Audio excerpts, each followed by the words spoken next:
they can use that as, all right, I know he's going for resentencing, so I'm gonna make him stay in here longer. And Jamie? you do have that type of mentality. Jamie? Because Jamie? prison guards, yes. I press record. Wow. All right, let's start over. All right, go. Did you push record? It's recording now. All right.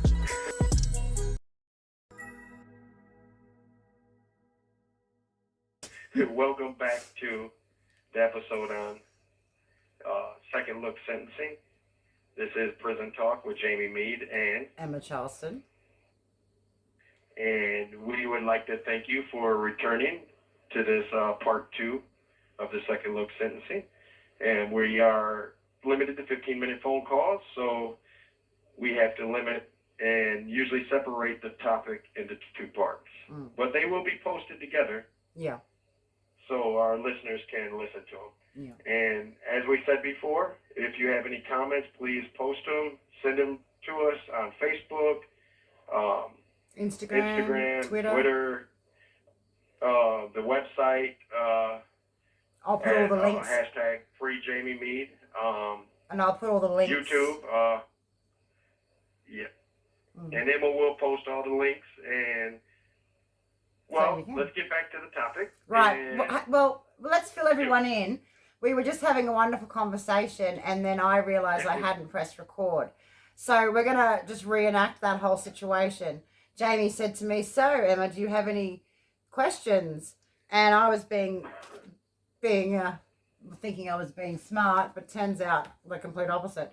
But my question to him was, I Googled something on the Virginian website for the second look legislation. They were talking about, juveniles had to wait at least 10 years. They had to have a good behavior level of 1 and only 1 minor infraction within 5 years of trying to do that. And I asked him, isn't that something that should happen anyway? If you're trying to get out of prison, shouldn't you be behaving well anyway? And then I said, am I naive in thinking that's so, easy to do? And then Jamie answered me as follows. And I told her it's a yes and a no, because sometimes you are placed in a situation where you have to defend yourself, because prison is prison. And much of what you hear or watch in movies is actually what happens in prison. But you also have prison guards that will use that knowledge of resentencing against you. So if you file a grievance against a prison guard, they may want to issue you a misconduct to destroy your opportunity to be able to get resentenced. And to give prison guards, who are commonly uneducated, unprofessional, it is a low-level, working-class job, to give them that much of authority or over somebody, strength against. Yes, it's a concern to many, and they do it, and that's just what happens. I mean, you have it happening every day here at the Macomb Correctional Facility in Michigan.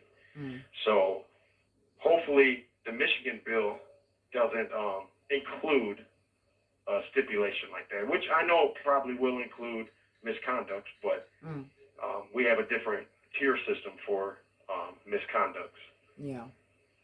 Did that answer pretty good? It did, and I was actually thinking, if you had have said something like, it's hard when you're in prison to behave yourself all the time, and that was your only reason, I would have been a bit like, well, I don't know.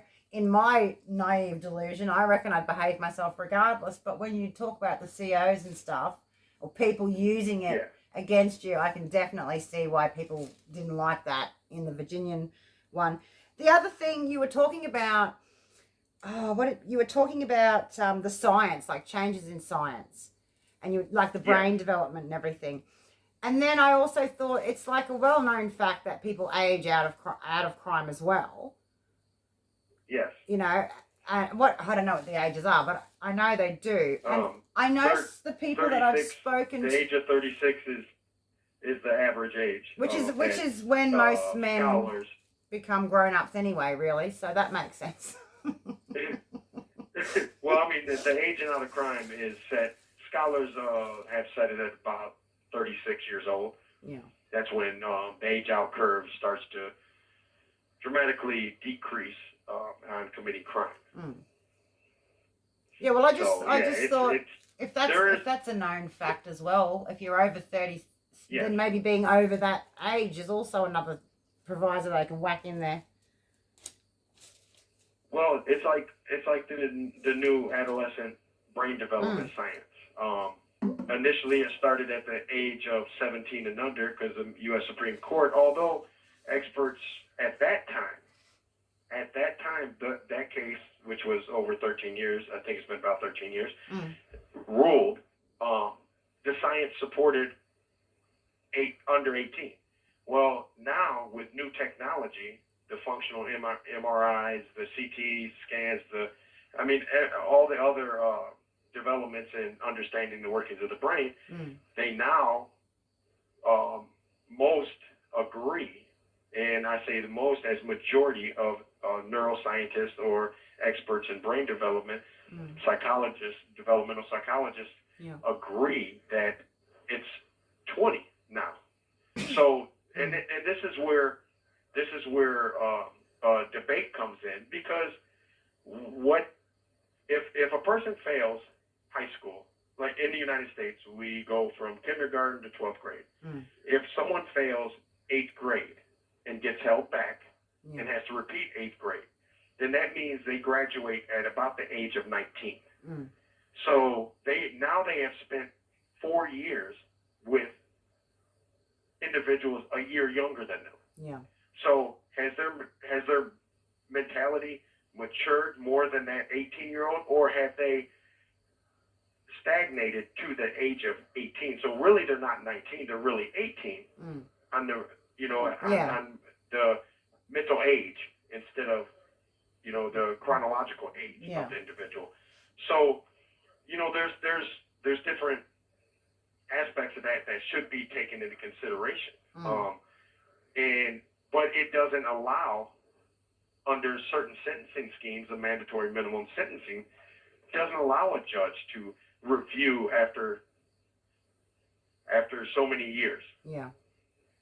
And second look sentencing would allow this to be done. And to, just like, I'll give you another example, DNA. In the 80s when DNA came out, many people were cleared on DNA. The advancements of DNA at that time were not at its height in science. But once it started developing, you still had prosecutors and states and judges still refusing to accept DNA with a percentage of 99.8, 99.7% accuracy on DNA. Why wouldn't a judge or a prosecutor accept? Well, why? That? Why don't they? Well, it's because we've had this mass incarceration, prison industrial complex for so many years in the United States. Lock them up, throw away the key. Let's leave the world in incarceration rates. This is the mentality they had. I mean, I've read so many cases. I've read cases where DNA cleared someone, and they are the only defendant in the case. Yeah. There was no mention of any other defendant. And yes, it was a rape.